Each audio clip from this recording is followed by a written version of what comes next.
I apologize for the fact that I know you cannot see me right now. Here we are. We did our best to get here before the sun was gone. So instead, I'm just going to use you as light. Oh, at least you can see something. As long as you can hear, that's all that matters. Let's move on. Let's see. There was also a lot for the tribe of Manasseh, for he was the firstborn of Joseph, to wit, for Machir, the firstborn of Manasseh, the father of Gilead, because he was a man of war.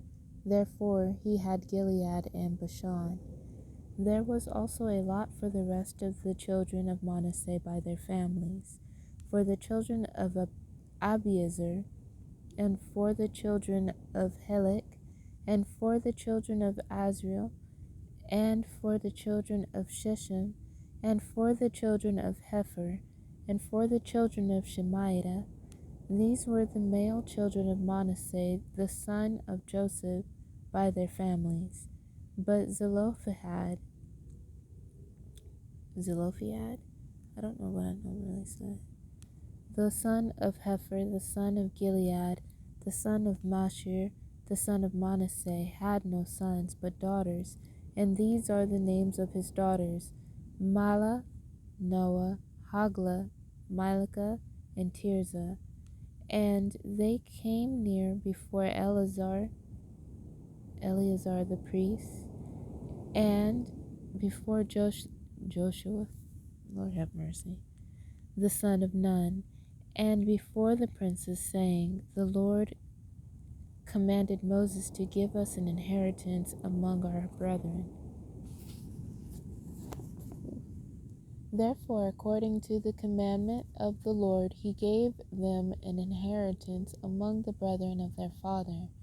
And there fell 10 portions to Manasseh beside the land of Gilead and Bashan, which were on the other side Jordan, because the daughters of Manasseh had an inheritance among his sons, and the rest of Manasseh's sons, and the land of Gilead, and the coast,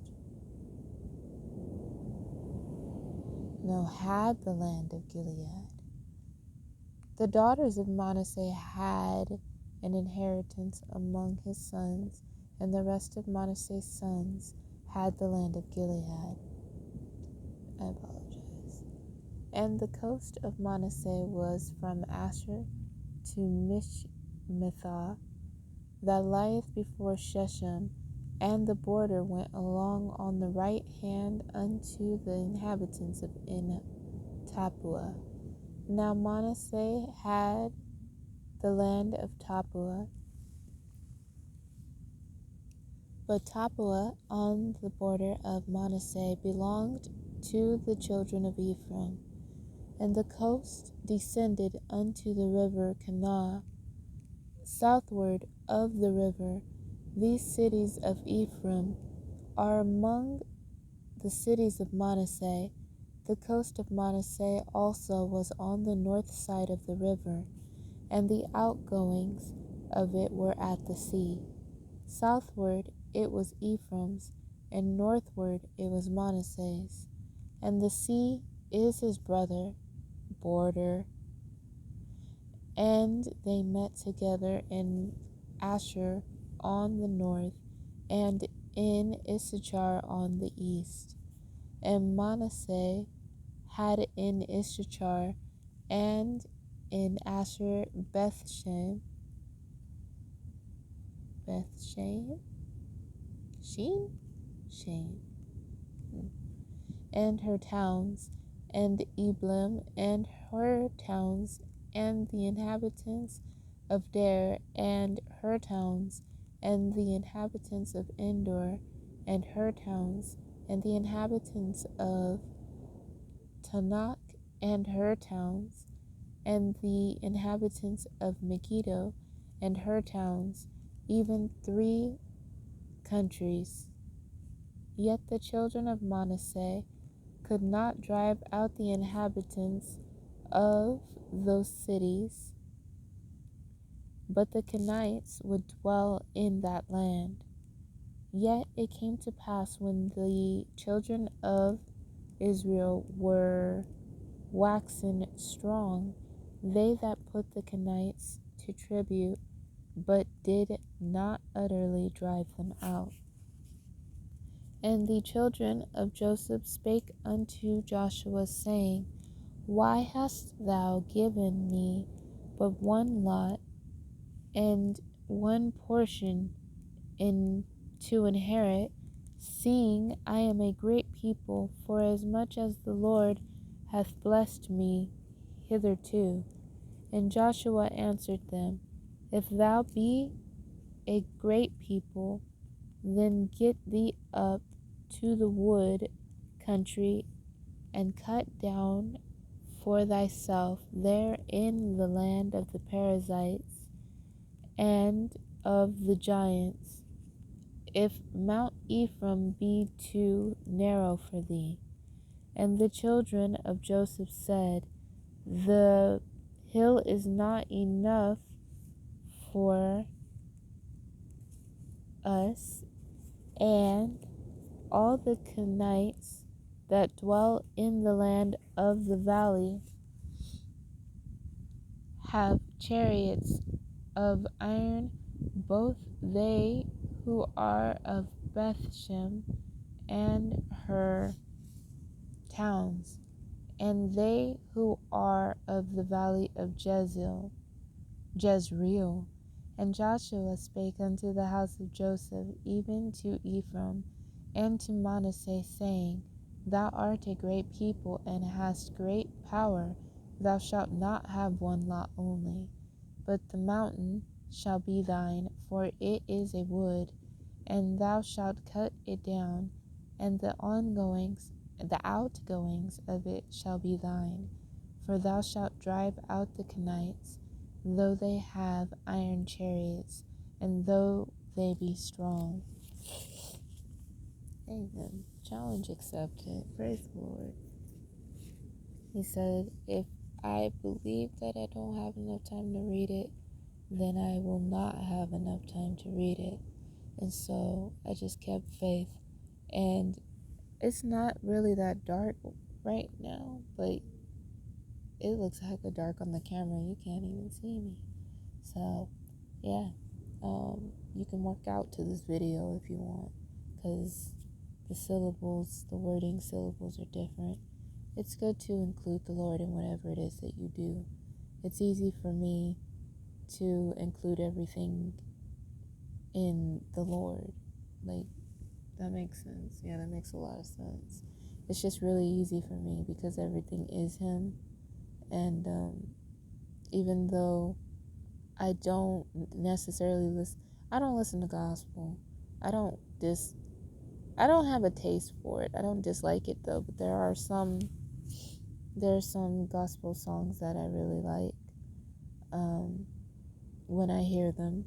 I love Chance the Rapper. I think he's really cool. I like his whole aesthetic.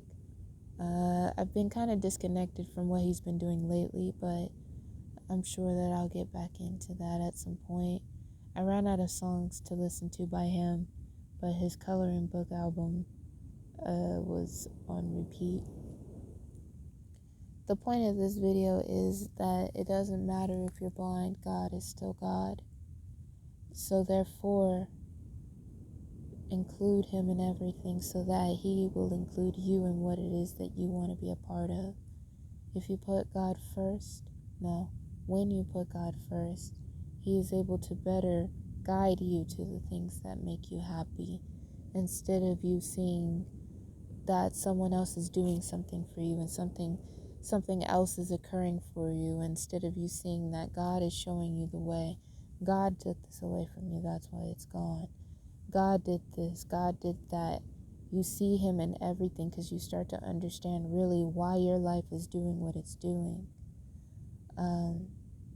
This is a great segue into what I wanted to talk about.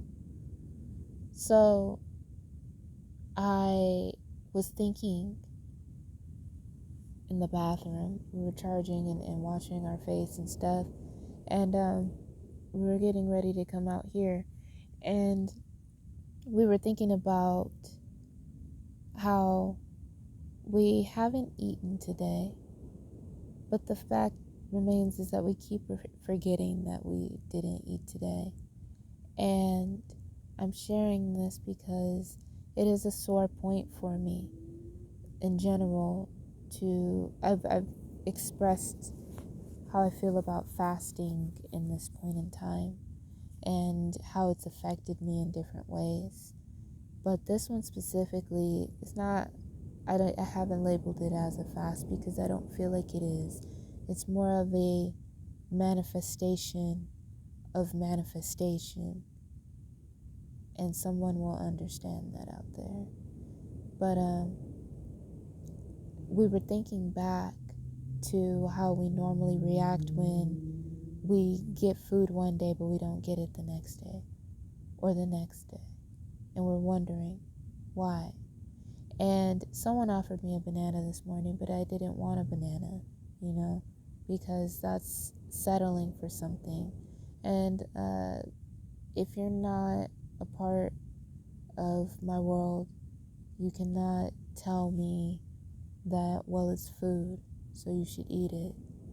You have no right to say such things because you don't know how you may not just fully understand how spirituality works. If that is your way of thinking, you cannot settle for anything.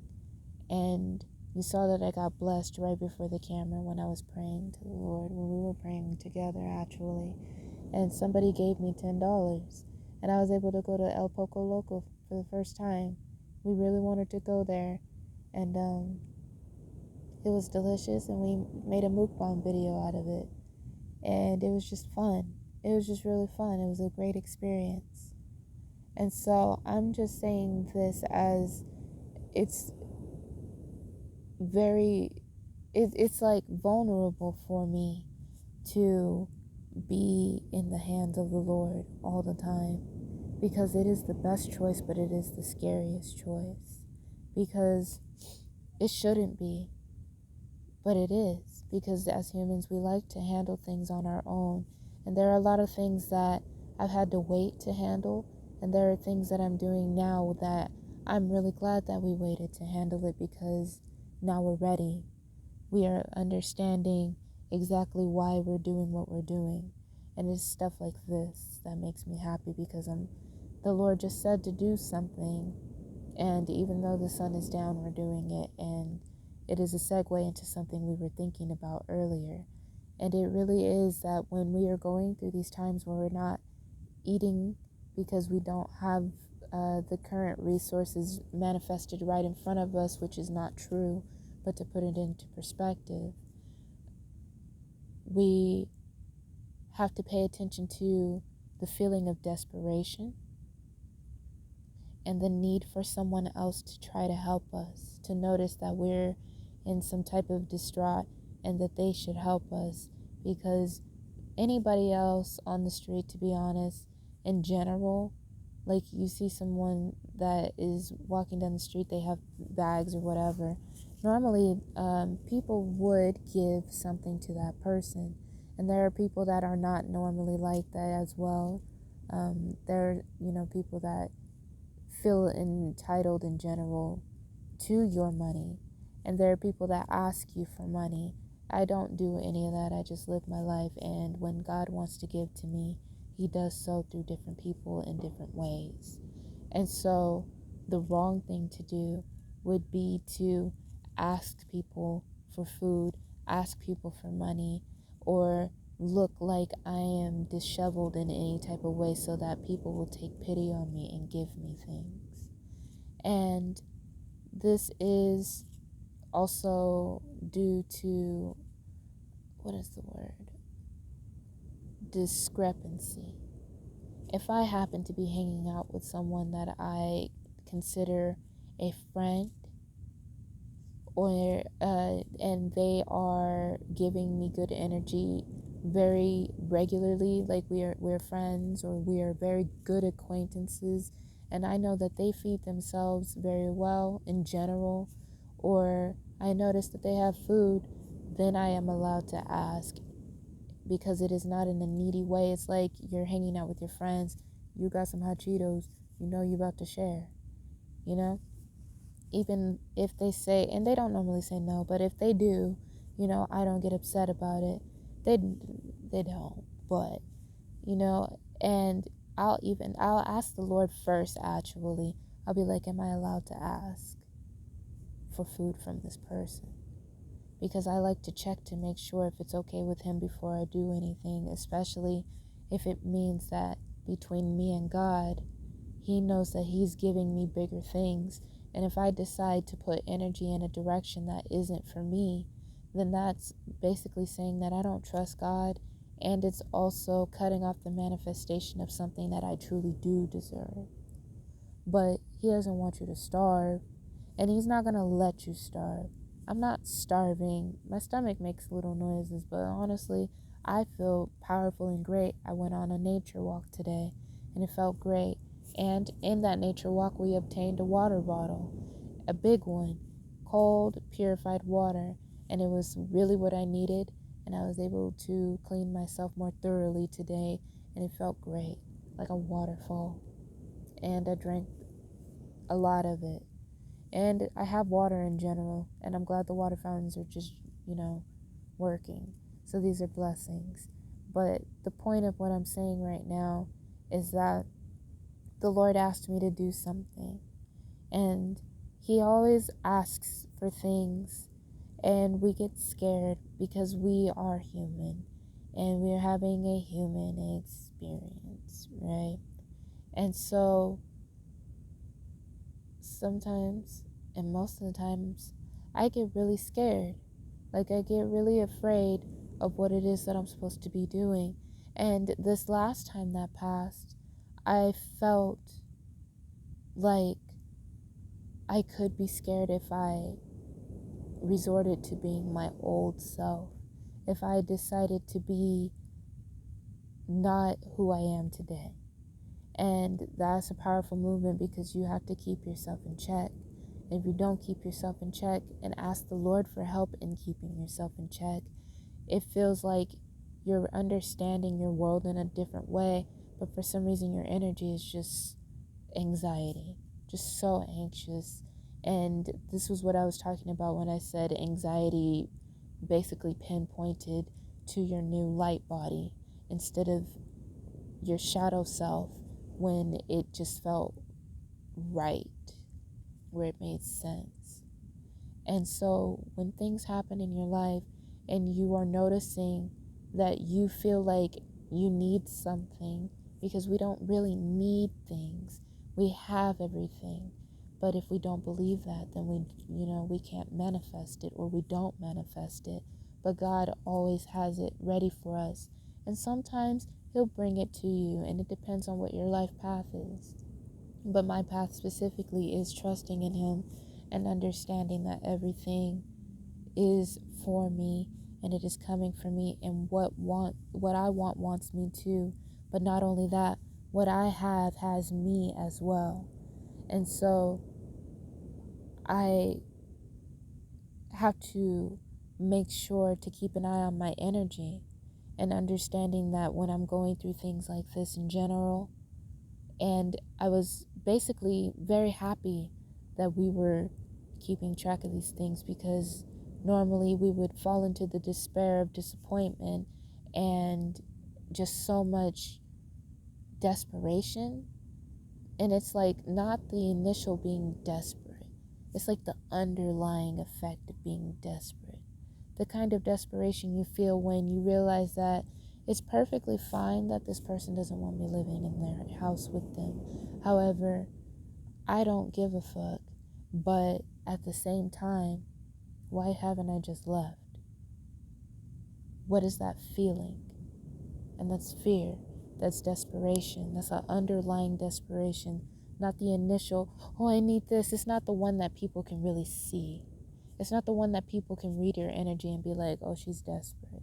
It's one of those energies of you know that you're being desperate in the way that you're handling things right now. However, you're checking yourself to make sure that that's not what you're doing and you don't want people to know. So, this is me also preaching to myself, and this is us learning all together when the Lord is telling us something to make sure that we do it even if we don't know what's happening. However, it is good to understand what the Lord speaking to you even sounds like. So get used to speaking to Him if you don't. And if you believe that God is outside of yourself and not inside of yourself, focus on bringing Him inside of yourself so that you can understand when He's telling you yes or no. And everybody does have different ways of understanding what God is talking about, but it is more beneficial to you if you really understand that He's always in you. He's always there. He's never left. And the only way that you would feel that you're disconnected from Him is when our back is against the wall and we don't know what to do, and that's where we start freaking out. However, that's where we need to make sure that we are reaching for Him, because He never leaves us in our whirlwinds. We leave Him if we choose to react in fear and not come towards Him and not rely on Him, and to call Him out of His name instead of praising Him and asking Him for help, even begging Him for help. Because, this is our lives. Desperate times, desperate measures. But it's not desperate, it's asking the right person for help instead of relying on man. Because man can come in many different forms and different ways. But God, you ask God for things, and He brings you them through man. That is how people achieve greatness. It is not through any other way. We receive everything from Him. We ask Him for everything. He sees us. He knows what we need. And so that was a really sore point for me, because I don't like to admit that I do feel desperation sometimes. I wouldn't say that I feel it this time, but it tinged at me. And that is why we brought it up. Because I was like, wow, that's really something that people can really learn from. So when you feel like you're about to feel like you're going to make yourself look bad because you're asking the wrong people for things, ask God first, because He is always waiting for you to do so that He can help you. But if you do not acknowledge His existence, then how can He truly let you acknowledge your own? Alright, that is the end of this conversation. I have some other things to do, and I'm glad that we were able to do this. Have a blessed day.